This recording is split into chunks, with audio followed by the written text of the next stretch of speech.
يا أيها الذين آمنوا إذا قيل لكم تفسحوا في المجالس فافسحوا يفسح الله لكم وإذا قيل انشزوا فانشزوا يرفع الله الذين آمنوا منكم والذين أوتوا العلم درجات والله بما تعملون خبير.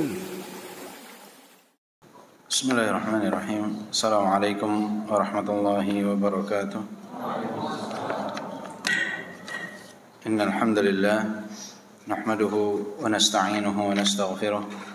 Sesungguhnya segala puji adalah milik Allah Subhanahu wa taala. Kepada Allah lah kita memuji, memohon pertolongan dan memohon ampunan. Wa na'udzu billahi min syururi anfusina wa sayyiati a'malina. Dan kita berlindung kepada Allah dari kejahatan jiwa kita dan keburukan amal perbuatan kita. May yahdihillahu fala mudilla lahu wa may yudlil fala hadiyalah. Siapa yang Allah berikan hidayah, tidak ada yang dapat menyesatkannya, dan siapa yang disesatkan, tidak ada yang dapat memberikan hidayah baginya. Wa asyhadu an la ilaha illallah rabbi wahdahu la syarika lah, wa asyhadu anna Muhammadan abduhu wa rasuluh. Dan kita bersaksi tidak ada yang berhak disembah selain Allah. Allah adalah Rabb kita, zat yang Maha Esa, tiada sekutu baginya. Dan kita bersaksi bahwa Nabi Muhammad adalah hamba dan utusan Allah. Ya ayyuhalladzina amanu taqullaha haqqa tuqatih wa la tamutunna illa wa antum muslimun. Wahai orang-orang yang beriman, bertakwalah kepada Allah dengan sebenar-benarnya takwa, dan janganlah kalian wafat kecuali dalam keadaan Islam. Ya ayyuhan nas ittaqu rabbakum. Wahai sekalian manusia, bertakwalah kepada Rabb kalian.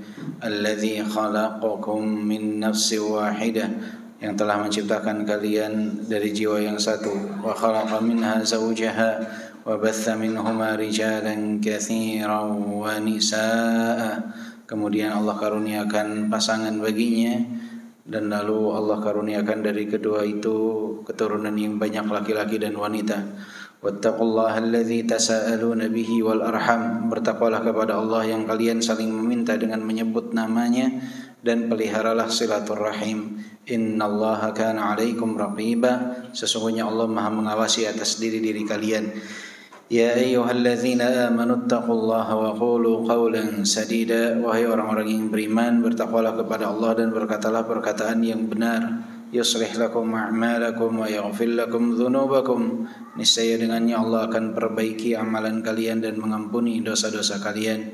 Wa may yuti'illaha wa rasulahu faqad faza fawzan 'azima. Siapa yang taat kepada Allah dan Rasulnya, maka sungguh dia telah mendapatkan kemenangan yang besar.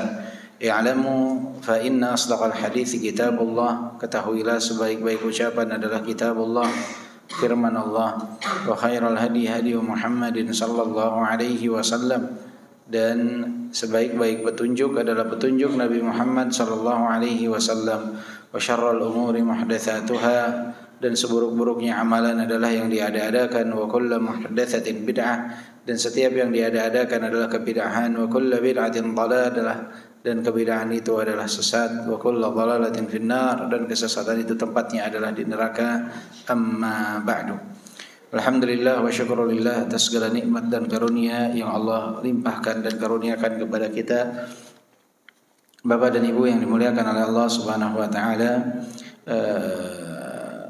sebagaimana yang kita ketahui bahwa hari ini bertepatan dengan tanggal 9 Al-Muharram atau yang dikenal dengan hari Tasu'a, hari yang memiliki keistimewaan karena disinilah momentum kaum muslimin menampakkan penyelisihan mereka terhadap orang-orang Yahudi, yang mana orang-orang Yahud mereka melaksanakan siyam atau puasa di tanggal 10 Muharram sebagai bentuk rasa syukur mereka atas terbebasnya Nabi Musa dari kejaran Fir'aun dan bala tentaranya. Dan Nabi SAW pun di dalam syariat Islam ini memberikan sebuah nasihat yang mana Nabi SAW sangat sekali ingin untuk menyelisih orang-orang Yahudi dengan tidak hanya berpuasa di tanggal 10 Muharram, yang mana Nabi SAW sebutkan keutamaannya Beliau sallallahu alaihi wasallam bersabda, "Siyamu yaumi Asyura ahtasibu 'ala Allah an yukaffira sanata allati qablah." Puasa di hari Asyura aku berharap kepada Allah dapat menghapuskan dosa 1 tahun yang lalu. Beliau merendengkan puasa tersebut dengan puasa Tasu'a di dalam ucapannya yang mengatakan, la in baqaitu ila qabil la asumanna at-tasi'. Jika aku masih hidup hingga tahun depan, aku tidak hanya akan berpuasa di tanggal 10 tetapi juga akan berpuasa di tanggal 9. Hal itu beliau ucapkan ketika mendapati orang-orang Yahudi hanya berpuasa di tanggal 10 Al-Muharram. Maka jangan lupa besok juga untuk diajak keluarganya berpuasa di hari Asyura. Hari ini adalah hari apa? Tasu'a. Dan yang perlu digarisbawahi juga bahwa puasa ini adalah puasa sunnah yang merupakan maqsudun lidzatihi, sehingga dia tidak dapat digabungkan dengan niat puasa sunnah yang lain, dan juga tidak bisa digabungkan dengan puasa yang bersifat wajib. Tidak bisa digabungkan dengan berpuasa yang bersifat wajib. Di dalam syariat Islam ada yang disebut dengan at-tasyrik, penyatuan di dalam niat. Jadi satu ibadah yang dikerjakan tetapi memiliki niat yang bervariasi. Rasanya perlu untuk disampaikan sekilas berkenaan dengan hal tersebut. At-tasyrik, penggabungan niat dalam sebuah amalan, itu dapat diklasifikasikan, dibagi menjadi 2 bagian besar. Yang pertama adalah penggabungan niat ibadah dengan adah, dan yang kedua adalah penggabungan niat ibadah dengan ibadah. Yang pertama adalah ibadah dengan niat, yang kedua adalah ibadah dengan ibadah. Ibadah dengan adat itu yang pertama.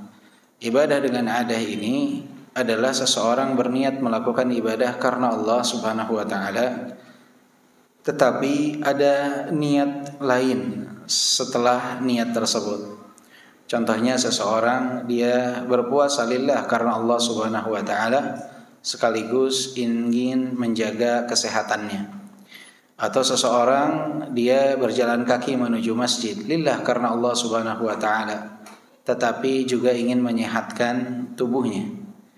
Atau seseorang yang dia melaksanakan tawaf dengan tujuan adalah sebagai salah satu cara untuk menurunkan berat badannya dengan banyak berjalan. Maka di sini ada niat ibadah karena Allah Subhanahu wa taala, tetapi ada niat lain yang menjadi niat pengikut dari niat ibadah tersebut. Maka hal ini secara umum adalah perkara yang dibolehkan selama yang diniatkan niat kedua ini adalah niat yang masuk kategori yang mubah ataupun halal. Jika niat karena faktor yang bersifat umum tadi untuk menjaga kesehatan, kebugaran dibolehkan, apalagi jika niat tersebut diiringi dengan niat yang memang diberikan motivasi di dalam Islam untuk hal itu. Contohnya Nabi SAW bersabda, man syahidal janazah hatta yusalli 'alaiha falahu qirat wa man syahidaha hatta tudfan falahu qiratan. Siapa yang menyolatkan jenazah dia akan mendapatkan pahala 1 qirat, dan siapa yang menyolatkan hingga menguburkan dia akan mendapatkan pahala 2 qirat. Pahala 2 qirat ini pahala sebesar 2 gunung Uhud. Jadi ada seseorang misalkan dia melaksanakan sholat jenazah karena Allah Subhanahu wa taala, tetapi dia juga ingin mendapatkan ganjaran pahala tersebut yang dijanjikan oleh Nabi SAW. Atau misalkan seseorang mendengar sabda Nabi, man arada an yubsata lahu fi rizqihi wa yunsalahu fi athari falyasil rahimah. Siapa yang ingin dilapangkan rezekinya, dipanjangkan usianya, maka sambungkanlah silaturahim. Dia berangkat silaturahim lillah karena Allah Subhanahu wa taala, tetapi dia juga berharap mendapatkan manfaat dari apa yang Rasulullah SAW janjikan di dalam sabda beliau. Jadi dia niat silaturahim karena Allah, tapi juga ingin dilapangkan rezekinya, ingin juga dipanjangkan usianya. Maka hal ini tentunya adalah perkara yang dibolehkan. Jika sesuatu yang bersifat umum saja untuk menjaga kesehatan, kekuatan, hal itu dibolehkan tanpa ada dalil khusus berkenaan dengannya, apalagi jika di sana ada motivasi khusus dari Nabi SAW. Tetapi ingat, dengan syarat bahwa niat ibadah itu dilakukan yang utama karena Allah Subhanahu wa Ta'ala. Dan apakah berbeda pahalanya jika seseorang dia hendak berjalan menuju masjid, dia lakukan niat ibadah lillah karena Allah, yang satu lagi karena Allah sekaligus dia ingin apa? Ingin menjaga kesehatannya atau ingin menurunkan berat badannya. Apakah memiliki ganjaran yang sama? Tentunya para ulama menyebutkan ada perbedaan. Bagi yang mereka niatnya 100% karena Allah Subhanahu wa Ta'ala, tentu memiliki ganjaran yang lebih besar dibandingkan mereka yang ada niat lain di balik niat untuk Allah Subhanahu wa Ta'ala. Tetapi bukan tidak boleh, boleh. Kalau ditanyakan boleh tidak, boleh, ya. Walaupun dia tidak mendapatkan 100% dari perjalanan dia menuju masjid, mungkin dia dapat pahala dari sisi lain, yaitu menjaga kesehatannya. Inna li jismika 'alaika haqqa. Jadi dari sisi yang lain dia bisa mendapatkan pahala tersebut.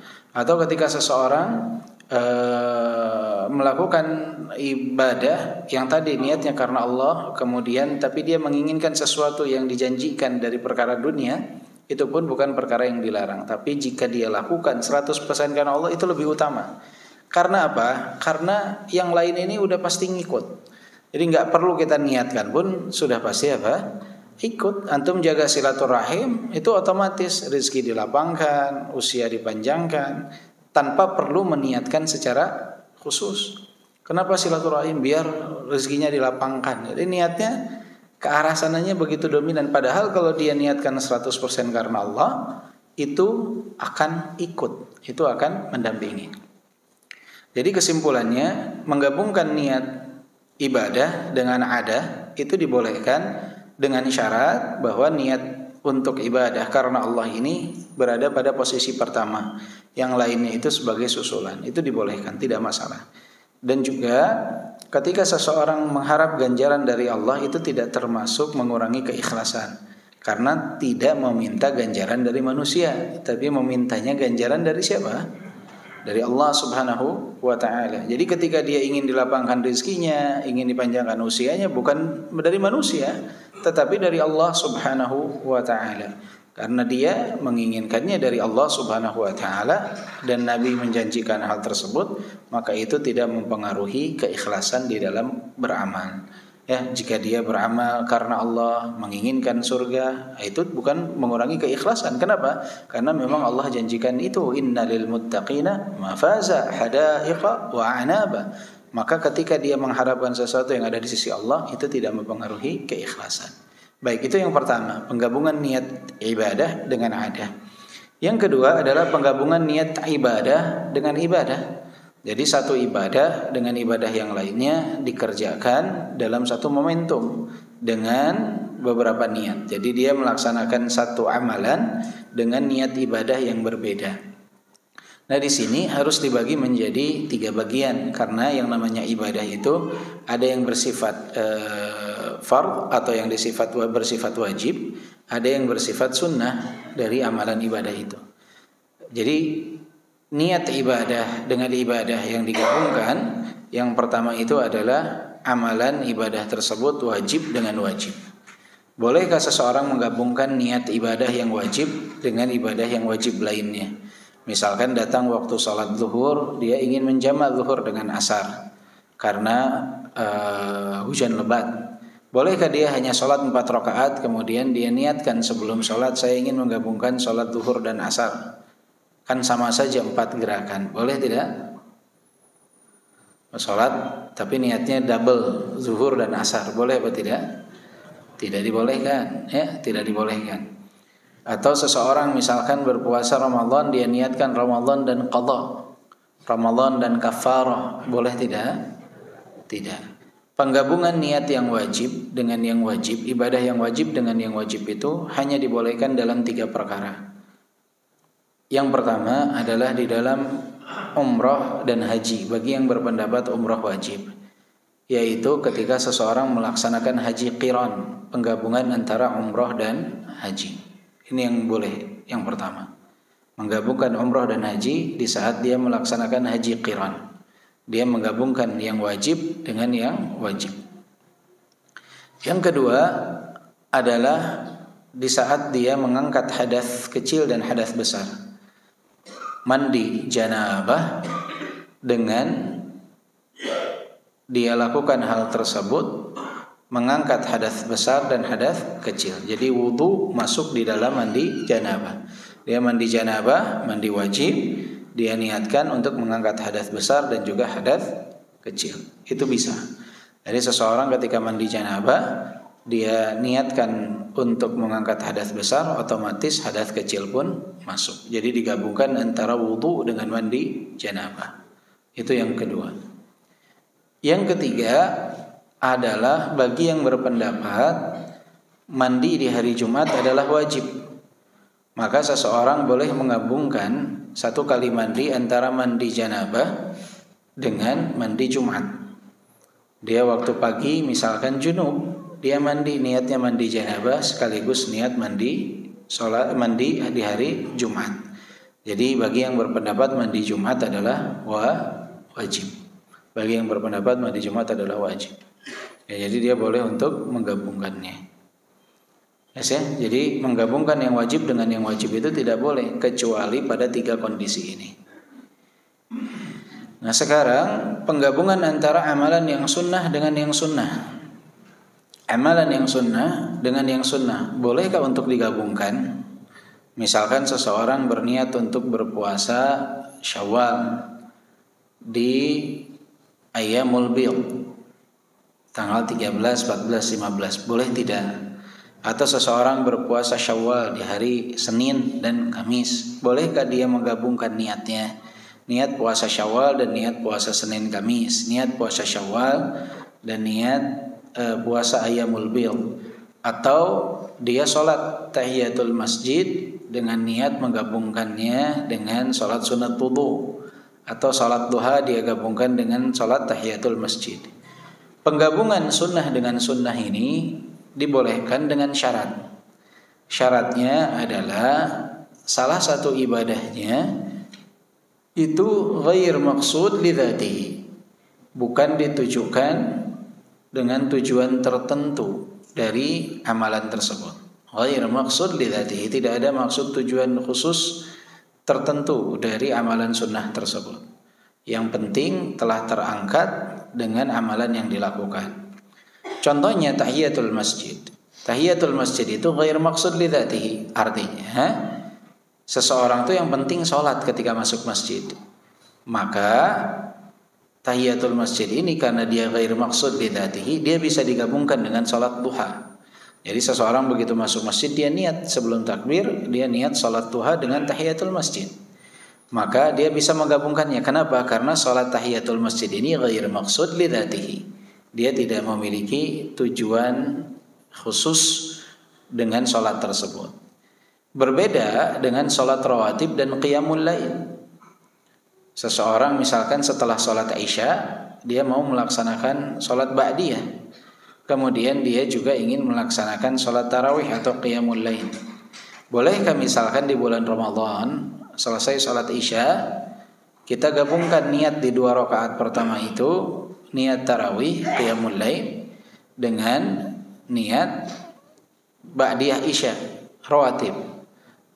Tidak boleh. Kenapa? Karena dua-duanya itu maksudun li dzatihi. Dua-duanya punya tujuan secara tersendiri dari amalan sholat tersebut. Nah kita lihat di puasa. Puasa itu Syawal, dia puasa maksudun li dzatihi. Tetapi Senin dan Kamis, kemudian juga Ayyamul Bidh, dia ghair maksud li dzatihi. Yang terpenting di hari itu puasa, keutamaannya pada momentum waktu. Maka boleh untuk menggabungkan puasa Syawal dengan Ayyamul Bidh. Begitu juga puasa Syawal dengan Senin dan Kamis. Karena salah satunya itu ghair maksud li dzatihi. Artinya puasa 13, 14, 15 apapun puasanya, dia mendapatkan keutamaan puasa di Ayyamul bil. Sehingga yang jadi intinya bukan apa niat puasanya, tapi puasa pada momentum tersebut. Berbeda dengan puasa Arafah. Puasa Arafah itu puasa apa? Puasa di saat jamaah wukuf di Arafah. Maksudun lidzatihi. Puasa Asyura apa? Puasa yang dapat menggugurkan dosa 1 tahun sebelumnya.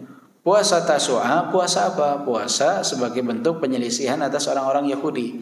Jadi puasa-puasa ini puasa yang punya maksudun lidzatihi, sehingga dia itu tidak bisa digabungkan dengan puasa sunnah yang lain. Jadi kalau hari Asyura bertepatan dengan hari Senin, tidak boleh seseorang berniat puasa Asyura dan puasa Senin. Niatnya itu hanya boleh puasa Asyura, dan kita berharap dapat keutamaan puasa Senin, tapi tidak boleh untuk diniatkan. Kenapa?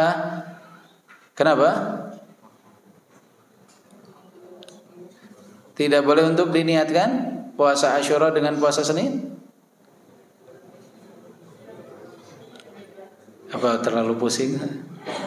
Puasa Asyura dengan Senin itu boleh untuk digabungkan. Kenapa? Karena puasa Senin itu ghair maksud lidzatihi. Ya, kalau puasa Asyura maksudun lidzatihi. Karena salah satunya ghair maksud lidzatihi, maka boleh untuk digabungkan. Boleh untuk apa? Digabungkan. Boleh untuk digabungkan. Jadi puasa sunnah dengan sunnah itu boleh digabung jika salah satunya itu ghair maksud lidzatihi. Kalau puasa itu yang ghair maksud lidzatihi, Senin Kamis, puasa Daud, puasa apa lagi? Ayyamul Bid, itu ghair maksud lidzatihi. Jadi kalau Bapak puasa Daud misalkan bertepatan dengan hari Asyura, boleh gak digabung niatnya? Boleh, niat puasa Asyura dengan puasa Daud. Ya, karena salah satunya ghair maksud lidzatihi. Contohnya apa dong kalau sunnah dengan sunnah yang tidak boleh digabung? Tadi kalau sholat contohnya adalah sholat ba'diyah Isya dengan apa? Qiyamul Lail, dia tidak bisa digabungkan. Boleh gak lebih dari 2 niat? Boleh. Misalkan niat sholat duha, tahiyatul masjid plus sholat sunnah wudu. Kenapa? Karena sholat sunnah wudu itu ghair maksud lidzatihi, sholat duha itu maksudun lidzatihi, sholat tahiyatul masjid ghair maksudun lidzatihi. Jadi ada 2 yang ghair maksud lidzatihi, 1 yang maksud lidzatihi, maka ini boleh untuk digabung. Boleh untuk digabung. Jadi kalau dipisah ada waktu, ya lebih utama untuk dipisah. Ya tentunya lebih banyak gerakan, lebih banyak doa. Ya. Tapi kalau mau digabung juga dibolehkan. Makanya seseorang ketika dia berusaha untuk belajar mengetahui sesuatu, kadangkala dengan amalan yang sedikit dia dapat ganjaran yang banyak. Nah orang kadang kalau tidak disertai dengan ilmu, dengan amalan yang banyak, dia malah bisa berdosa, bukan mendapatkan apa? Pahala. Dia malah bisa berdosa, tidak mendapatkan pahala. Karena misalkan tidak terpenuhi apa yang menjadi syarat-syarat sebuah ibadah. Maka itulah pentingnya kita belajar. Nah, contoh kemudian untuk puasa apa yang dia tidak bisa untuk digabungkan? Contoh puasa sunnah dengan sunnah yang dia tidak bisa digabungkan. Puasa sunnah, sunnah dengan sunnah yang dia tidak bisa untuk digabungkan. Syawal dengan apa? Qadha bukan sunnah, qadha wajib.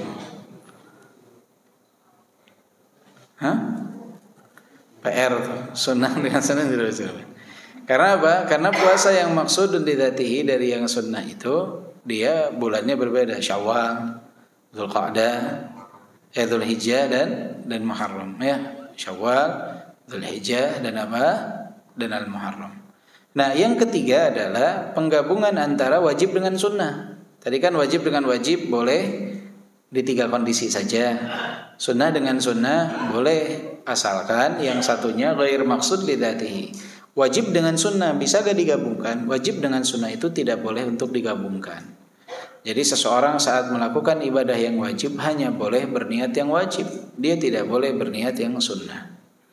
Maka tidak boleh dia menggabungkan sholat dengan sholat wajib dengan sholat ba'diyah atau qabliyah niatnya. Atau dia tidak bisa menggabungkan sholat wajib dengan niat tahiyatul masjid. Dia tidak boleh menggabungkan sholat wajib dengan sholat witir niatnya. Nggak boleh. Sholat wajib hanya boleh niatnya sholat wajib. Begitupun puasa. Tidak boleh dia karena puasa di hari Senin Ramadan dia niatnya dua, puasa Ramadan dan puasa Senin. Kenapa? Karena yang satu wajib, yang satu apa?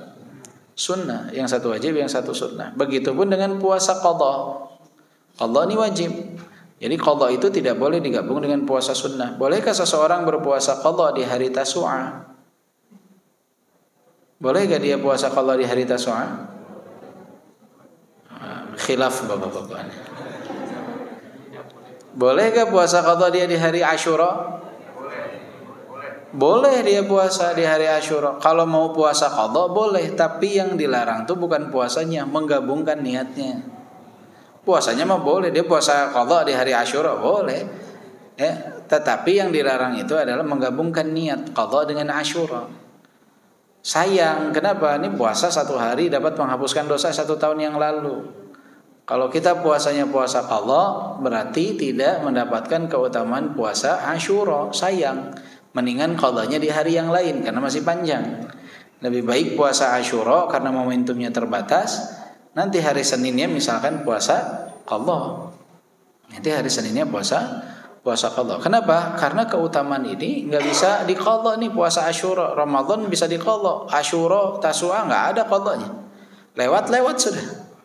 Dan ini puasa momentum sunnah terakhir nih sebelum Ramadan. Nanti kan bulan Safar, Rabiul Awal, Rabiul Akhir, Jumadil Awal, Jumadil Akhir, Rajab, Sya'ban, enggak ada puasa khusus tuh. Ada puasa umum sunnah Senin Kamis, Ayyamul Bidh, ya, yang mau puasa Daud, tapi puasa khusus tanggal tertentu enggak ada. Panjang tuh. Beda dengan kemarin ya. Syawal ketemu lagi, Dzulhijjah ketemu lagi, Muharram, dari Muharram tuh panjang tuh enggak ada. Ya, maka kalau ditanya bolehkah seseorang puasa qadha, puasa kafarah di Tasu'a dan Asyura? Boleh, tapi tidak boleh menggabungkan niat karena yang satu wajib, yang satu apa? Sunnah. Yang satu wajib, yang satu sunnah. Lantas bagaimana kalau mereka tetap menggabungkan ibadah yang wajib dengan yang sunnah dalam niat? Nah, sebagian ulama ada yang mengatakan salah satunya batal. Ya, ada yang mengatakan puasa yang wajibnya batal, ada yang mengatakan puasa yang sunnahnya batal. Tapi Allah alam, saya lebih condong kepada pendapat gugur dengan sendirinya ketika menggabungkan yang wajib dengan yang sunnah. Ya. Tetapi tidak adanya niat khusus ini, ya tetap fadlullah wasi'. Ya, keutamaan dari Allah itu sangat luas. Rahmatullah wasi'. Rahmat Allah itu luas. Jadi ketika kita puasa wajib, misalkan qadha di hari Senin, niatnya puasa qadha. Tidak boleh menggabungkan dengan puasa Senin. Tapi kita tentunya berharap la'alla wa asa dapat keutamaan puasa di hari Senin tersebut. Walaupun tidak meniatkannya. Walaupun tidak meniatkannya. Niatnya nggak boleh digabung tuh. Puasa qadha dengan puasa Senin Kamis. Puasa qadha dengan puasa Daud. Puasa qadha dengan Ayyamul Bidh. Nggak bisa digabung. Dia tersendiri. Karena dia ibadah yang wajib. Jadi wajib dengan sunnah boleh digabung tidak? Tidak. Sunnah dengan sunnah boleh digabung tidak? Boleh dengan syarat. Yang satunya ghair maksud li dzatihi. Sunnah dengan sunnah. Wajib dengan wajib boleh digabung tidak? Tidak. Hanya boleh pada 3 kondisi. Umrah dan haji, wudu dan mandi janabah, dan mandi janabah di hari Jumat. Itu hanya pada 3 kondisi. Ibadah yang wajib bisa digabung dengan ibadah yang wajib. Jelas bapak-bapak, ibu-ibu? Jelas ya, ini yang disebut at-tasyriku fin niyah, penggabungan niat dalam satu ibadah. Jadi penggabungan niat ini yang dilarang itu kesyirikan. Kalau at-tasyrik dibolehkan, tapi dengan syarat-syarat ya. Tadi yang pertamanya ibadah dengan adat, kemudian yang keduanya ibadah dengan ibadah. Ibadah dengan ibadah itu dibagi 3. Wajib dengan wajib, wajib dengan apa? Sunnah. Kemudian sunnah dengan sunnah. Bagus tuh kalau bapak atau ibu cara buat mudah mengingat dibuat seperti bagan. Kemudian dikasih contoh satu per satu. Jadi mudah untuk diingat. Misalkan Pertama, at-tasyrik, penggabungan niat dalam satu ibadah. Bagi dua tuh. Sisi kanan ibadah dengan adat, sisi yang satunya lagi ibadah dengan ibadah. Yang ibadah dengan adat, kasih contohnya. Jawabannya misalkan boleh. Kasih contohnya satu, ya, seseorang ke masjid sambil berjalan, niatnya karena Allah, kemudian ingin menjaga kebugarannya. Contoh yang kedua, misalkan seseorang silaturahim untuk melapangkan rezekinya, kasih dalilnya, ya, man arada an yumsatalahu fi rizqi wa insalahu fi athari falyasil rahimah.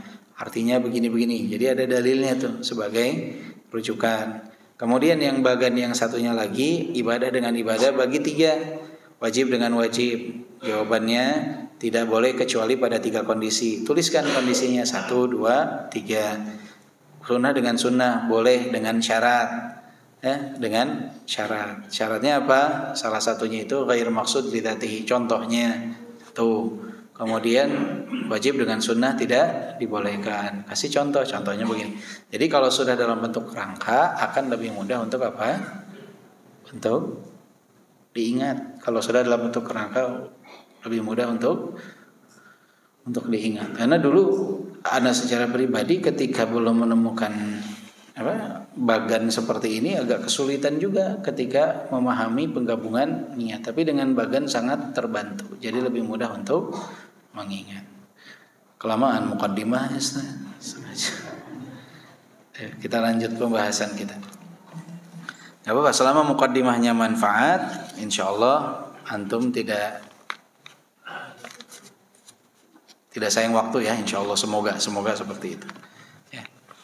Karena kadangkala beberapa hal itu penting, seperti sekarang nih momentum kan, wah ana besok mau gabungin niat qadha sama Asyura, atau menggabungkan niat qadha dengan Tasu'a, atau nanti hari Senin deh sekalian tuh qadha belum selesai mau niat puasa sekalian. Itu gimana ya? Itu sering pertanyaan. Nah, maka pertanyaan dalam momentum-momentum tertentu itu rasanya penting untuk kita bahas. Karena belum tentu pertanyaan itu muncul di bulan-bulan ke depannya, pekan-pekan ke depannya. Sehingga kadangkala kalau bukan pas momentumnya, daya ingat itu tidak begitu kuat. Karena merasa saya nggak peduli untuk mendengarkannya. Saya nggak ada kasus dalam hal ini gitu. Tapi ketika ada kasus dalam hal tersebut, biasanya tingkat kefokusan lebih tinggi. Taib. Ta'ammulat fi surati Qaf. Perenungan di dalam surat Qaf. Surat Qaf ini istimewa ya ikhwah, karena Nabi SAW bahkan pernah khutbah kamilah, khutbah Jumat itu membahas surat Qaf. Surat yang sangat luar biasa sekali kandungan yang ada di dalamnya. Nah, ini beberapa perenungan berkenaan dengan isi dari surat Qaf. Yang pertama adalah syurutul intifa' bil Quran. Syarat memperoleh manfaat dari Al-Quran. Idza aradta al-intifa'a bil Quran fajma' qalbaka 'inda tilawatihi wa sama'ihi wa alqi sam'ak. Jika engkau ingin mendapatkan manfaat dari Al-Quran, fajma' qalbak, maka satukanlah hatimu. Inda tilawatihi wa sama'ihi wa alqi sam'ak. Di saat engkau membacanya, mendengarkannya, dan di saat engkau menyimaknya. Wa alqi sam'ak, simaklah dengan seksama. Wahdhur hudura man yukhatibuhu bihi man takallama bihi subhanahu minhu ilaihi. Dan posisikanlah dirimu seakan-akan Allah Subhanahu wa ta'ala itu sedang berbicara kepada engkau ketika engkau membacanya, mendengarkannya. Fa innahu khitabun minhu laka ala lisani rasuli. Karena sesungguhnya Al-Quran ini adalah pesan dari Allah Subhanahu wa ta'ala untukmu, yang mana Allah Subhanahu wa ta'ala sampaikan melalui lisan Nabi Muhammad sallallahu alaihi wasallam. Allah Subhanahu wa ta'ala berfirman dalam surat Qaf ayat ke-37, "Inna fi dzalika ladzikra liman kana lahu qalbun aw alqas sam'a wa huwa syahid." Sesungguhnya di dalam Al-Quran itu terdapat peringatan liman kana lahu qalbun, bagi mereka yang memiliki hati, au alqas sam'a, dan atau bagi mereka yang menggunakan pendengarannya, wa huwa syahid, dan dia menyaksikannya. Wa dzalika anna tamam at-ta'thir, sesungguhnya kesempurnaan efek atau pengaruh, lamma kana mawqufan ala mu'athirin muqtadin wa mahallin qabil wa syartin li husulil athar wa intifa'il mani alladhi yamna'u minhu.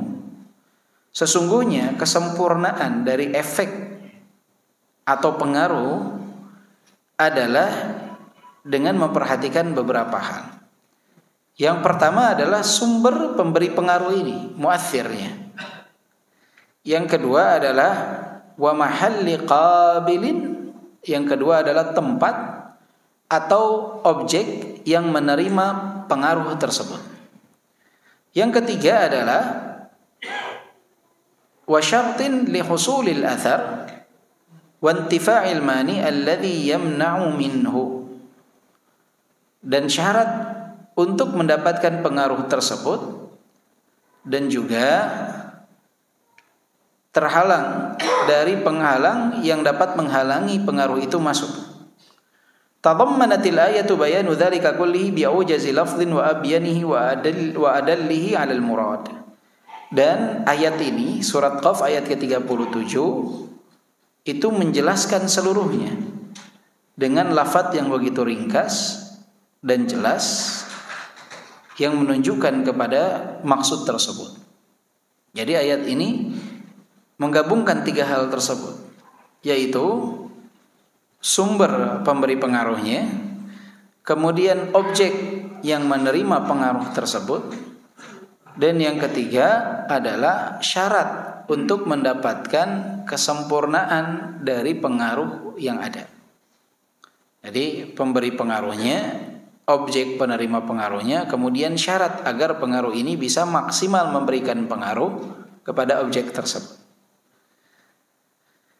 Yang pertama kata beliau, faqauluhu inna fi dzalika ladzikra, sesungguhnya di dalam Al-Qur'an itu terdapat peringatan, isyaratun ila ma taqaddam min awwali surah ila hahuna wa hadha huwal mu'aththir, dan ini menunjukkan kepada apa yang telah disampaikan dari awal surat Qaf sampai ayat tersebut, bahwa di dalam Al-Qur'an ini terdapat peringatan. Maka yang dimaksud dengan pemberi pengaruh, sumber pemberi pengaruh di sini adalah Al-Qur'an itu sendiri. Karena Al-Qur'an sebagai al-mu'aththir, yang memberikan efek, memberikan pengaruh. Jadi dari ayat awal surat Qaf sampai ayat ke-37 ini dapat disimpulkan inna fi dzalika ladzikra. Di dalam Al-Qur'an ini terdapat peringatan. Terdapat apa? Peringatan. Terdapat peringatan. Dan al-mu'aththir ini, peringatan ini atau sumber peringatan ini, dia memerlukan objek untuk menerima peringatan tersebut.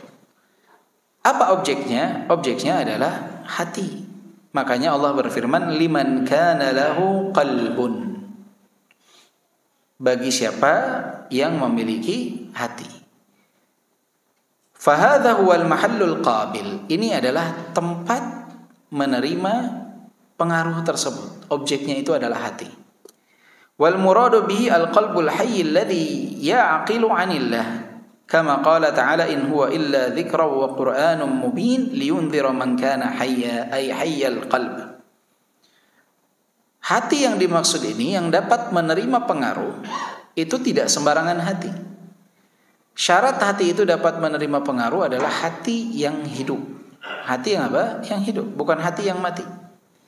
Karena kalau hati yang mati, disampaikan apapun dia tidak akan merasakan apapun, tidak akan dapat efek yang maksimal.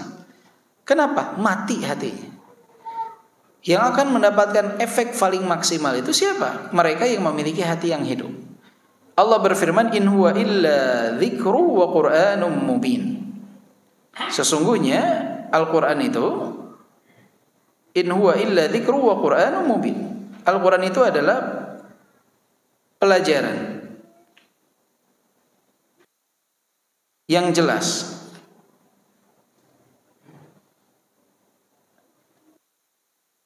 Liyunziru man kana hayya, untuk memberikan peringatan bagi mereka yang apa? Yang hidup. Jadi bukan memberi peringatan bagi mereka, beri peringatan bagi mereka yang siapa? Yang hidup. Dan hidup di sini bukan sebatas hidup, tetapi memiliki hati yang hidup. Ai hayyal qalb, maknanya adalah hidup hatinya.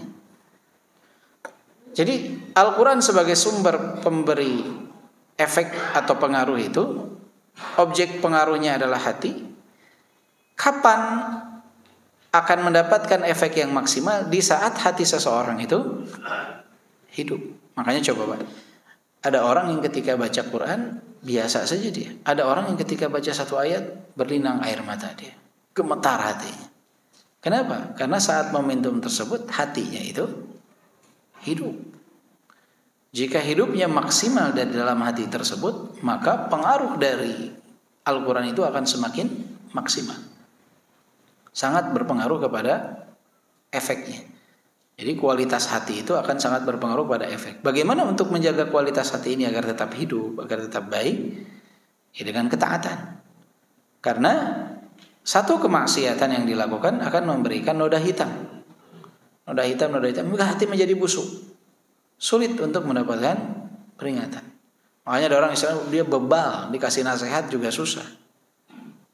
Dikasih nasihat susah. Kenapa? Tadi dia tidak berusaha untuk membersihkan hatinya. Hati yang busuk susah untuk masuk. Nasihat itu susah, ketolak lagi. Kenapa? Karena dia tidak berusaha membersihkan hatinya. Kalau hatinya bersih, akan mudah untuk menerima nasihat. Bahkan condong mencari nasihat tersebut. Hati yang bersih itu dia tidak menunggu nasihat datang, dia yang mencari nasihat tersebut. Wa qawluhu awal qasama ay wajha sam'ahu wa asgha hassata sam'ihi ila ma yuqalu lahu hadha syartut ta'athur bil kalam. Dan dia pun menggunakan pendengarannya. Maksudnya adalah dia mengarahkan pendengarannya fokus untuk mendengarkan atas apa yang disampaikan. Dan ini pun merupakan syarat seseorang untuk mendapatkan efek dari firman Allah Subhanahu wa taala. Wa qawlu wa huwa syahid ay syahidul qalbi hadirun ghairu ghaib. Dan dia menyaksikannya artinya adalah hatinya tersebut fokus menyaksikan, hadir, tidak dalam kondisi ghaib, tidak melanglang buana. Jadi betul-betul menyaksikan, tidak hanya matanya, tidak hanya telinganya, tapi hatinya pun fokus, tidak melanglang buana. Karena di saat hati seseorang melanglang buana, pikiran dia melanglang buana dalam membaca Al-Quran, dia tidak akan mendapatkan efek yang maksimal. Kan ada orang yang dia baca Quran, tapi pikirannya kemana-mana, mikirin usahanya, tadi dagang, keuntungan berapa, dia baca Quran. Baca dia, tapi pikirannya kemana-mana. Kira-kira bakal sama apa tidak? Tidak. Kita hadir sekarang di kajian ini. Misalkan yang hadir banyak, tapi apakah semua memiliki tingkat kefokusan yang sama? Beda pasti. Ada yang begini tapi yang dipikirkan dagangannya. Ada yang tadi pagi habis ribut sama istrinya misalkan. Jadi fokusnya berbeda, tingkat kefokusan itu berbeda. Maka di saat hadir hati, telinga, kefokusan, itu akan sangat memberikan efek yang maksimal. Jadi atributnya ada di kita. Kita mau mempersiapkan apa tidak atribut-atribut tersebut.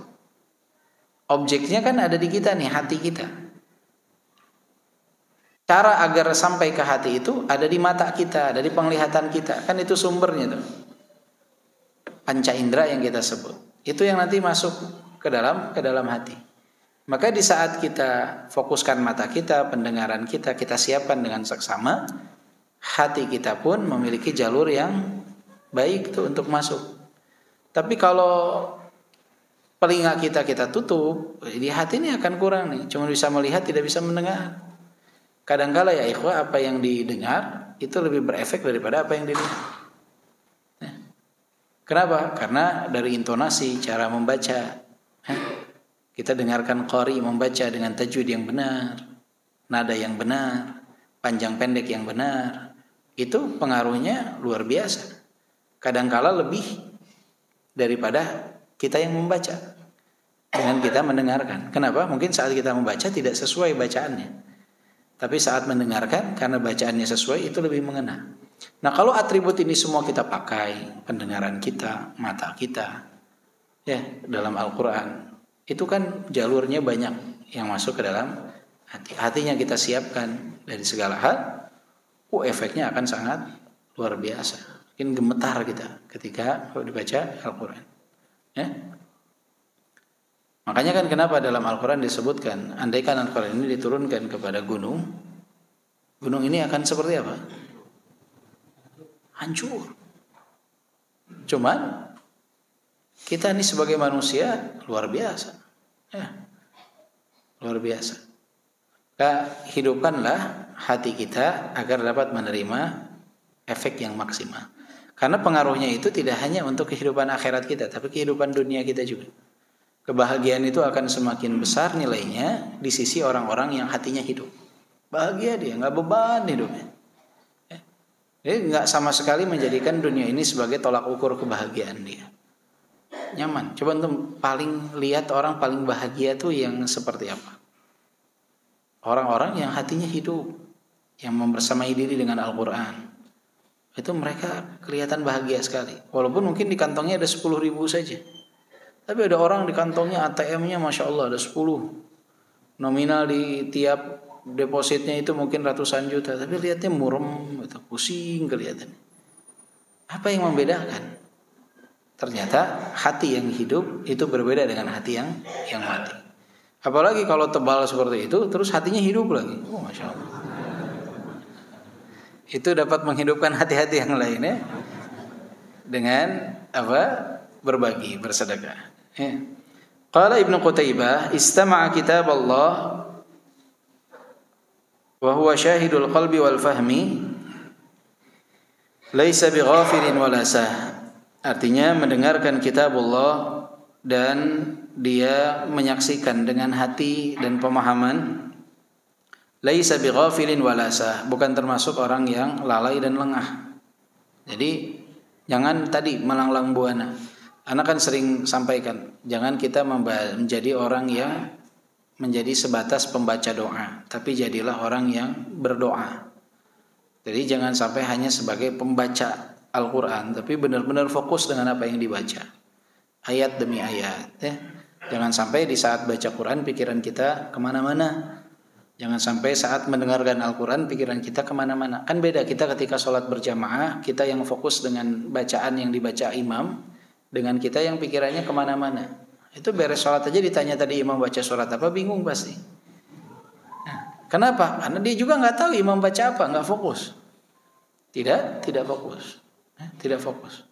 Antum tadi sholat subuh kan, imam baca apa? Ingat gak? Ana pernah bertanya di kajian itu beres sholat maghrib. Di mana tuh Ana lupa. Beres sholat maghrib, Assalamualaikum, Ana tanya, Pak, tadi imam baca surat apa? Bingung semuanya. Padahal sholat pendek. Bingung semuanya, lupa. Kenapa bisa lupa?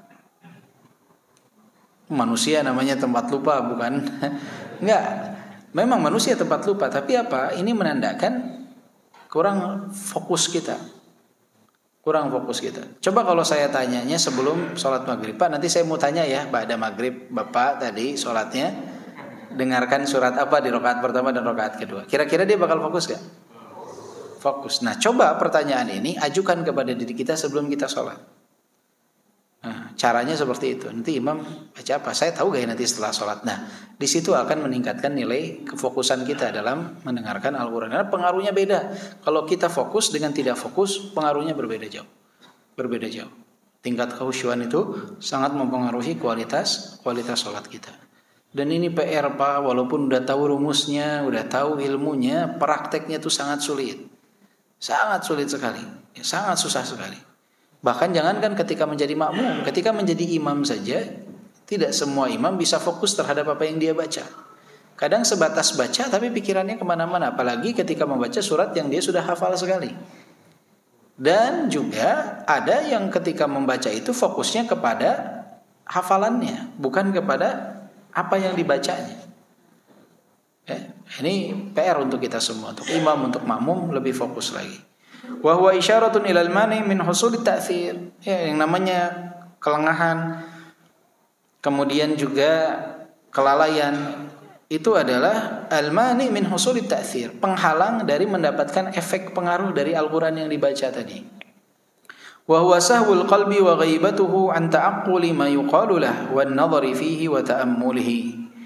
Dan itu adalah kelalaian hati, kelalaian hati yang mana hati saat itu lalai dari fokus atas apa yang disampaikan, dan juga hilangnya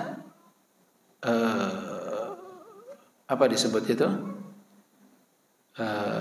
memperhatikan dan juga tadabbur terhadap Al-Quran tersebut.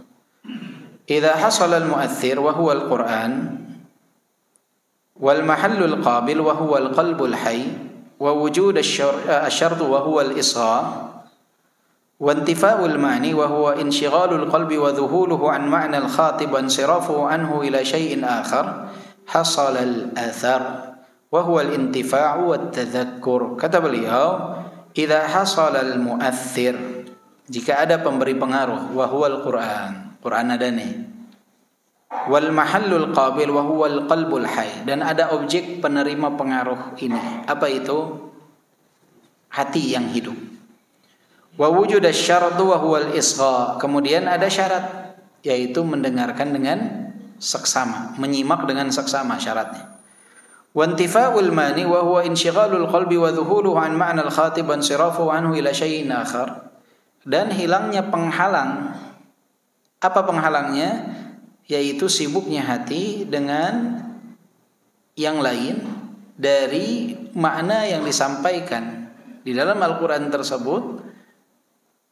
Ini tidak ada nih, hilang. Tidak ada yang menyibukkan hati pikiran dia dari memahami makna tersebut, dari fokus kepada makna Al-Quran tersebut. Hasal al-athar, maka efek itu akan ada. Maka ini yang harus Al-Qurannya ada, thayyib. Hatinya disiapkan nih, hidup, ada. Simak dengan seksama, kemudian hilangkan pikiran-pikiran yang dapat memalingkan kita dari konsentrasi dalam memahami Al-Quran, dari konsentrasi dalam mendengarkan Al-Quran. Hasal al-athar, akan berefek, akan ada pengaruh dari apa yang kita dengarkan atau apa yang kita baca. Wa huwal intifa'u wa tadhakkur, yaitu akan mendapatkan apa? Manfaat dan peringatan dari Al-Quran itu. Jadi sebabnya kenapa kita merasa tidak mendapatkan manfaat, sama aja, atau merasa kok nggak ada pengaruhnya secara maksimal, atau tingkat pengaruhnya itu minim ketika membaca Al-Quran, ya tadi karena bedanya persiapan tadi. Beda orang yang hatinya hidup 100%, yang hatinya hidup 50%, orang yang tingkat kefokusannya sibuk dengan hal-hal lain dalam pikirannya saat membaca Al-Quran, orang yang mana dia tidak mendengarkan dengan seksama, itu tentunya akan berbeda dengan orang yang hatinya hidup 100%, kemudian mendengarkan dengan seksama, dia nggak mikirin yang lain, fokus dengan apa yang dia baca, dengan apa yang dia dengarkan. Kemudian apakah hasilnya akan sama? Ya berbeda, hasilnya akan berbeda. Maka PR kita itu saat membaca Al-Quran, saat mendengarkan Al-Quran, jika ingin mendapatkan hasil yang maksimal dari apa yang Allah janjikan, keutamaan dan kemuliaan Al-Quran ini, maka kita bisa tidak menyediakan objek kita tadi dan perantaranya itu dengan tingkat kefokusan yang maksimal. Bisa gak mempersiapkan hatinya? Bisa gak meningkatkan tingkat kefokusannya dari pandangan, pendengaran sebagai sarana untuk masuk ke dalam hati? Kemudian pikiran yang kita usahakan untuk fokus terhadap apa yang kita baca atau kita dengarkan. Kalau atribut tersebut betul-betul bisa kita siapkan dengan baik, pastinya efeknya akan maksimal. Nah, cuman kita kadang ketika baca Quran, hati juga, ya banyak dosa yang kita lakukan.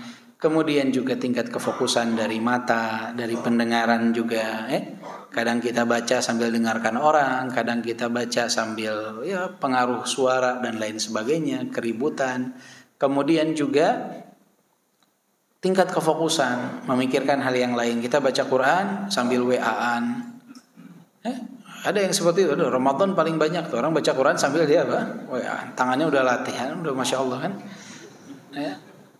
Dia baca Quran sambil searching Google. Nah itu sering terjadi. Nah kira-kira apakah hasilnya akan maksimal? Tidak akan maksimal. Karena maka ini adalah salah satu nasihat berharga dari Ibnu Qayyim kepada kita, yang dalam satu ayat Allah sebutkan dalam surat Qaf. Jika ingin mendapatkan efek yang maksimal, siapkan hatinya sebagai objek penerima peringatan dengan hati yang hidup. Kemudian siapkan sarananya, pendengaran, penglihatan, fokus dengan seksama, hilangkan penghalangnya, yaitu apa? Pikiran. Jangan sampai tersibukkan dengan hal-hal yang lain. Jelas insyaallah ya, ikhwah? Ada pertanyaan? Ya. Assalamualaikum warahmatullahi wabarakatuh. Ya.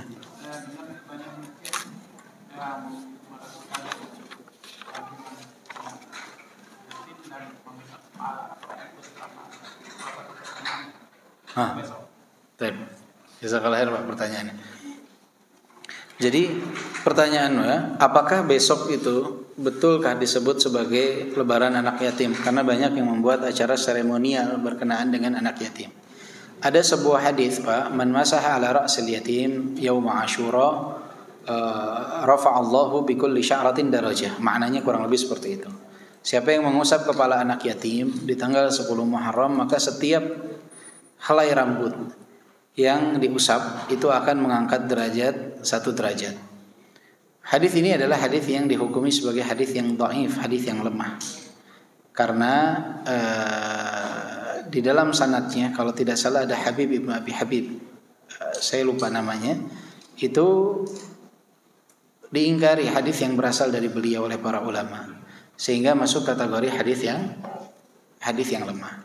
Masuk kategori hadis yang lemah, tidak bisa dijadikan sebagai referensi. Memuliakan anak yatim itu ibadah yang luar biasa. Nabi bersabda, ana wa kafilul yatim fil jannah kahatain. Aku wa kafilul yatim fil jannah kahatain, dan penanggung jawab anak yatim di dalam surga itu seperti ini, kata Nabi, jari telunjuk dan jari tengah. Tetapi tidak ada kekhususan tanggal tertentu dalam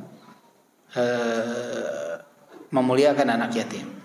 Maka di kaidah yang kita ketahui, sesuatu yang bersifat umum itu tidak boleh dikhususkan dalam waktu tertentu, momentum tertentu, dengan menganggap ada keutamaan kecuali mendatangkan dalil yang sahih. Maka selama tidak ada dalil yang sahih, silahkan untuk niatkan menyantuni anak yatim kapanpun di sepanjang tahun. Dan juga yang sering saya ingatkan, jangan terlalu fokus dengan acara seremonial, karena banyak, insya Allah semoga aja nggak terlalu banyak ya. Cuman yang saya tahu ada beberapa itu yang mereka sibuk dengan acara seremonial, padahal harta yang dikelola ini adalah harta anak yatim. Jadi kadangkala di momentum lebaran anak yatim, bagi mereka itu dana dapat misalkan 50 juta, 15 juta dipakai sewa panggung, 5 juta ngundang penceramah yang terkenal biar menghibur mereka, 5 juta pakai marawis, 5 juta, 10 juta konsumsi, sisanya buat anak yatimnya seperangkat alat tulis. Padahal semua itu adalah harta siapa? Anak yatim, ibu. Dan mungkin ditunda pemberiannya, padahal udah dikasih nih, udah dikasih sama orang yang menitipkan itu mungkin dari Ramadan kemarin. Rata-rata orang kan keluarkan uang Ramadan tuh, lebaran Ramadan ya. Dikip dulu, nanti nunggu lebaran anak yatim. Padahal si anak yatimnya kebutuhnya udah dari lama. Ya, makanya kadang-kala acara seremonial ini mengganggu untuk sampainya hak seseorang. Ya kalau acara ini memang tidak ada dalil yang sahih, ya sebaiknya tidak usah dikhususkan. Barakallahu fiik.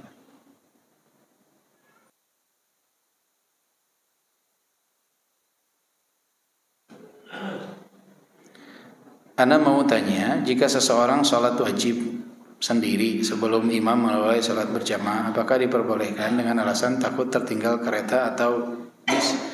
Selama sudah masuk waktu ya tidak masalah. Jika memang misalkan contoh ya, adzan jam 6, kemudian keretanya itu akan jalan jam 6 lewat 10, Sholat berjamaah dimulai 15 menit setelah adzan, 6.15. Antum kalau mau nunggu dulu ya bubar.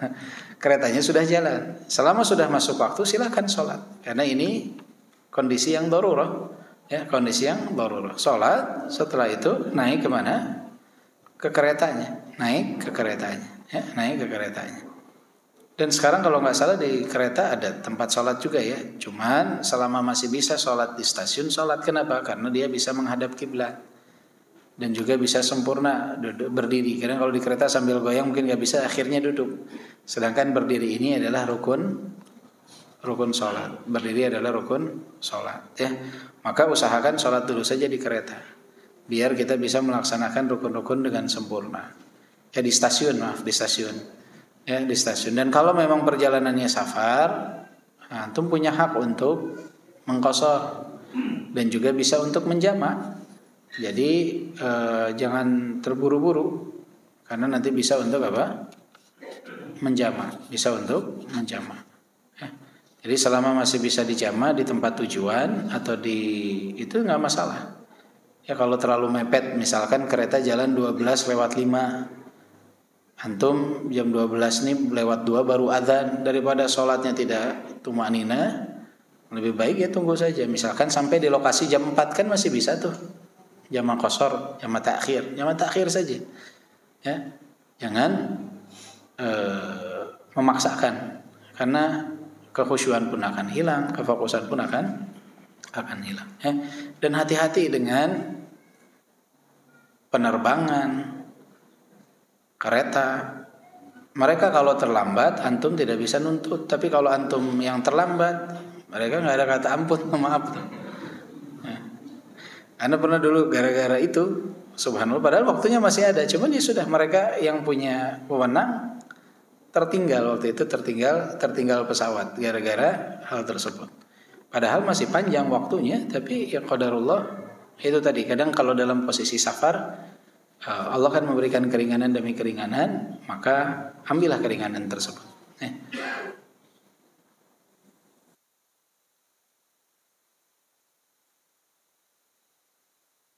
Bagaimana dengan penggabungan antara ba'diyah isya dengan witir? Jadi kita sholat ba'diyah isya dengan ditambah niat witir. Lalu setelahnya kita witir 1 rakaat, jadinya witirnya 3 rakaat. Sama. Ba'diyah isya itu maksud lidzatihi, witir maksudun lidzatihi. Bisa enggak digabung? Tidak. Jadi antum sholat ba'diyah isya 2 rakaat, terus witirnya 1 rakaat. Ya, 1 rakaat. Ya, tidak bisa digabung di ba'diyah isya. Karena dua-duanya maksudun lidzatihi. Dua-duanya sunnah, tapi dua-duanya maksudun lidzatihi.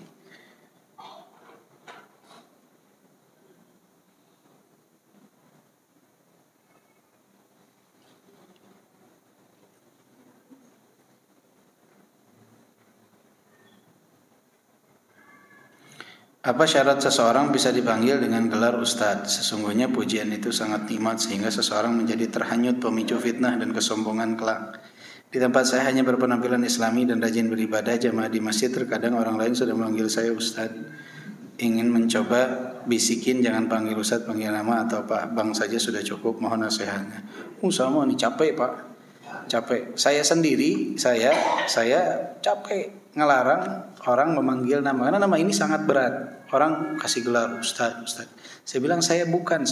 Tetap aja terus ya, sampai akhirnya capek sendiri. Ya, udah aja anggap itu sebagai sebuah doa. Kalau memang orang memanggil Bapak dengan panggilan tersebut, anggap sebagai doa. Dan itu yang saya yakini sampai sekarang, anggap aja udah doa. Karena capek juga ketika bilang jangan. Malah orang image-nya itu malah menganggapnya apa? Wah, ini mah merendah buat meninggi gitu. Serba salah. Ya, ridhon nas ghayatun la tudrak. Keridhaan manusia sesuatu yang tidak bisa untuk kita gapai. Semua orang ridho sama kita enggak bisa. Jadi kadang ketika kita itu kan udah. Makanya kalau saya biasanya orang manggil ustadz, saya panggil balik syekh. Kenapa? Ya udah, dia ngambil kita gelar, saya kasih gelar yang lebih tinggi ya. Saya kasih gelar yang lebih tinggi. Makanya saya kalau panggil ke orang biasanya seperti itu. Orang manggil ustadz, saya bilang ya syekh ya. Kalau enggak dia masih muda, saya panggil ammi gitu ya. Jadi biar apa? Biar dia kalau dipanggil syekh karena bukan syekh, sama juga ya. Jadi udah panggil nama saja. Jadi seperti itu. Jadi susah memang kita untuk menerangkan, anggap saja sebagai doa. Anggap saja sebagai doa. Ya mungkin orang manggil bapak nih, bapak pulang pak kajian, Pak Haji, sini Pak Haji kanan. Capek bapak jelasin, saya belum haji. Anggap saja seperti doa, amin ya, aminkan saja. Ya.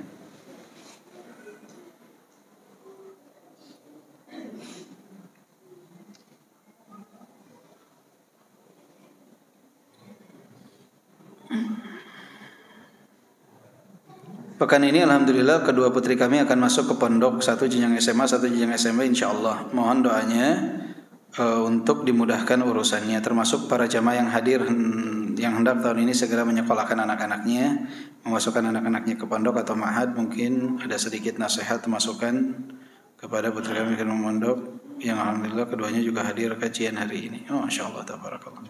Ya, ini semuanya syuf Pak. Kita nih ngurus anak dari semenjak kecil ya, dari semenjak mereka dilahirkan kita membersamai mereka. Kemudian ada satu jenjang pendidikan yang mana mungkin kesulitan bagi kita untuk mencari sekolah yang bisa pulang pergi, yang setiap hari kita bisa melihat mereka. Hingga akhirnya kita memutuskan yang terbaik untuk mereka adalah memondokkan mereka. Saya belum mengalami, anak saya masih kecil yang paling besar, belum pernah mengalami hal tersebut. Tapi saya yakin hal yang berat, karena saya aja kepikiran dari sekarang. Kepikiran dari sekarang nih, anak nanti bagaimana pendidikannya di jenjang berikutnya. Karena SMP dan SMA itu sudah mulai sulit mencari tempat pendidikan yang kita inginkan. Ya, tentunya ingin terus untuk bersama dengan anak ya. Tetapi subhanallah, ketika orang tua itu merelakan rasa rindunya itu, dia korbankan kerinduannya tersebut kepada anak. Kalau anak sih condong jarang banget yang rindu ke orang tua ya. Karena memang fitrahnya anak itu lupa kepada orang tua, beda dengan orang tua kepada anak. Jadi kan makanya di dalam Al-Qur'an itu anak itu diperintahkan untuk berbakti, tapi orang tua diperintahkan jangan terlalu sayang kepada anak. Memang fitrahnya begitu. Fitrahnya anak itu tidak berbakti, diperintahkan untuk berbakti. Fitrahnya orang tua tuh terlalu sayang, makanya dikasih penjagaan, jangan terlalu sayang. Tetapi ketahuilah Bapak Ibu, pengorbanan kita ketika merelakan anak kita untuk menempuh pendidikan di tempat lain, itu adalah sesuatu yang hasilnya insya Allah akan kita dapatkan. SMP SMA ini gak lama, 6 tahun, tapi pengaruhnya itu dalam masa hidup dia itu sangat luar biasa. Sama kuliah misalkan ya, hitung 10 tahun lah. 10 tahun ini akan berpengaruh ke 40 tahun kehidupan dia, 50 tahun kehidupan dia jika panjang usianya. Itu akan sangat berpengaruh. Kesabaran kita untuk sesaat jauh dari mereka, insya Allah itu akan mendapatkan manfaat yang luar biasa. Daripada ketidaksabaran kita jauh dari mereka sekian tahun, menyebabkan kita menangis di sisa usia mereka, di sisa usia kita atas sikap dan perilaku mereka. Maka pilih sekolah terbaik yang kita anggap ini yang paling tepat. Dengan apa caranya? Lihat orang yang ada di dalam sana. Kita ridhakah jika anak kita seperti mereka? Jadi itu salah satu cara sebelum menempatkan anak di satu lembaga pendidikan. Kita lihat gurunya, kita lihat kawan-kawannya, kakak kelasnya. Kita kira-kira ridho gak jika anak kita nanti seperti mereka? Jika kita merasa pas, cocok, ya simpan anak kita di sana. Jangan menyulitkan anak kita. Kita tidak mau anak kita seperti gurunya, tidak mau anak kita seperti kakak kelasnya, kita simpan di sana. Susah, seperti kita menempatkan dia di lapangan yang penuh dengan ranjau dan mengharapkan dia keluar dalam keadaan selamat. Maka itulah cara untuk di mana menempatkan anak. Kita lihat, kita ridho gak kalau anak kita seperti gurunya?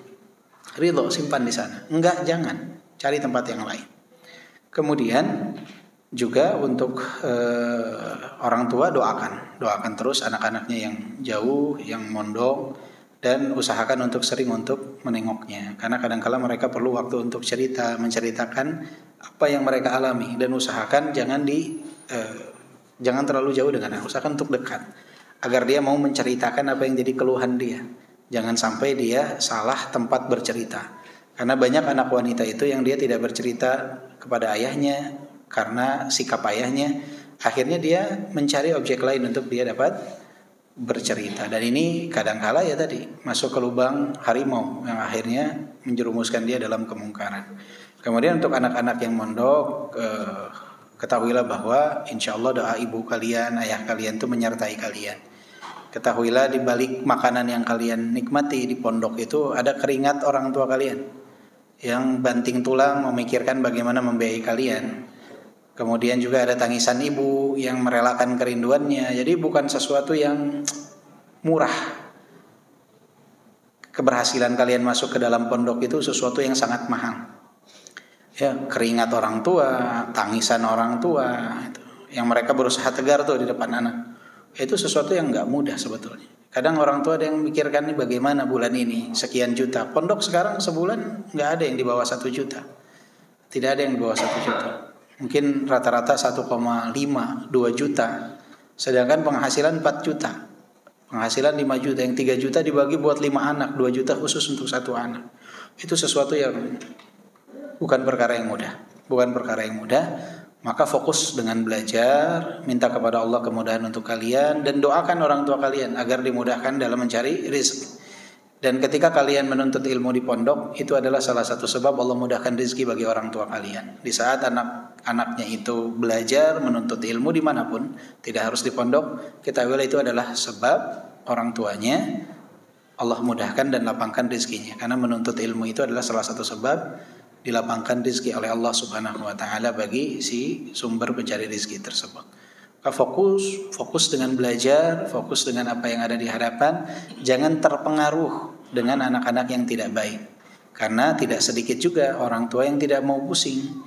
Dia tidak pernah mendidik anaknya, dia lempar anaknya di pondok padahal dalam kondisi yang minim dari adab, minim dari agama, yang bisa memberikan pengaruh negatif kepada kawan-kawannya. Maka di pondok pun carilah kawan-kawan yang baik, yang bisa membantumu untuk terus berada di atas ketaatan kepada Allah. Jangan salah cari kawan, jangan salah cari teman. Jangan salah cari kawan, jangan salah cari teman. Karena gak sedikit di pondok itu, saya gak bilang pondok tertentu ya, tapi di pondok secara umum tidak sedikit yang akhirnya terjerumus dalam dunia ya mengerikan lah ya, penyimpangan seksual di pondok ada, di mana-mana ada sebetulnya. Tapi saya ingin negaskan di pondok pun ada yang seperti itu. Narkoba ada gak pondok yang terkena narkoba di sana anak-anaknya? Ada. Saya dulu pernah pesantren kilat, dulu waktu kecil pesantren kilat di salah satu pondok pesantren itu ada anak yang orang tuanya adalah ustadzah, guru ngaji. Itu anaknya terkena narkoba. Anaknya depresi oleh ayahnya. Tentu kenapa? Kenapa dia depresi? Dia ingin sekolah di sekolah A, sama ayahnya dipaksa untuk di sekolah B. Depresi dia. Akhirnya mencari pelampiasannya dengan memakai narkoba, waliyadzubillah. Ya, dua-duanya kurang bijak.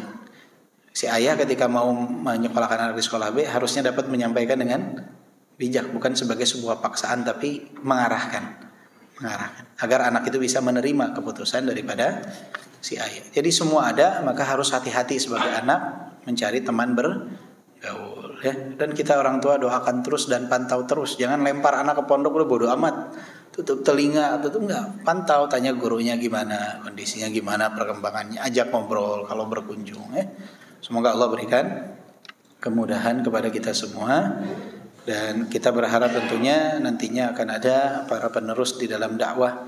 Karena dunia dakwah ini membutuhkan jutaan orang. Masyarakat Indonesia ada berapa? 280 juta. Coba yang hadir di masjid ini ada berapa? 500 ada nggak ada ya? 200. Artinya kalau 200 orang saja berarti butuh ada berapa? 1 juta pengajian yang seperti ini misalnya. Berarti kan butuh 1 juta dai. Di Bogor ada gak 1 juta? 1000 gak ada juga. 100 juga susah ya. Artinya apa? Masih banyak yang diperlukan dari para duat tersebut. Dan juga itu perlu yang namanya dokter yang paham agama, insinyur yang paham agama, ekonom yang paham agama. Itu juga kita memerlukannya ya. Semoga Allah berikan kemudahan anak-anak kita dalam menempuh pendidikan. Dan terakhir, jangan terfokus dengan hasil, karena kemampuan anak itu berbeda-beda.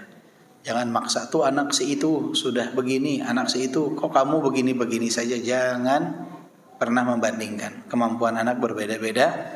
Nikmati apa yang mereka miliki, kemampuan yang mereka miliki. Mungkin saja kemampuan mereka itu bukan sesuatu yang dipelajari di sekolahannya. Mungkin kemampuannya di bidang lain, ya, kemampuannya di bidang lain. Enggak sama, Pak. Kemampuan orang itu apa? Berbeda-beda, ya. Jadi enggak bisa kita memukul rata. Pintar itu patokannya A, B, C, enggak bisa. Kemampuan orang itu berbeda-beda. Ada yang kemampuannya di dunia bengkel, ya. Ada kemampuannya memasak. Dia mungkin di sekolahnya biasa saja, si akhwat ini nih, perempuan ini. Tapi ternyata dia jago sekali masak. Dia bisa berhasil gak dari hal tersebut? Dia bisa cepat pahala gak dari memasak itu? Bisa. Suaminya senang, mertuanya senang, orang tuanya senang. Kenapa? Karena masakannya dia bisa dapat pahala dari situ. Mungkin hafalannya gak banyak, lulus pondok dia cuma hafal total 3 juz, 5 juz. Jangan direndahkan, jangan diremehkan. Ya, tapi dukung dia di hal yang dia punya kelebihan di sana. Ya, mungkin cara dia mendapatkan pahala itu dari pintu yang lain. Allah kasih pintu pahala itu banyak. Maka jangan dipaksakan kalau memang kemampuannya terbatas. Jangan membandingkan, khawatirnya dia menjadi apa? Depresi. Jangan pernah membandingkan. Sama anak laki-laki juga. Mungkin dia tidak jago dalam hafalan, mentok di sana. Oh, tapi dia ternyata jago dalam bidang teknik misalkan. Dia nanti buka bengkel besar, bisa bantu orang-orang. Itu sesuatu yang harus kita pikirkan. Subhanakallahumma bihamdika asyhadu an la ilaha illa anta astaghfiruka wa atubu ilaik. Walhamdulillahirabbil alamin. Assalamualaikum warahmatullahi wabarakatuh.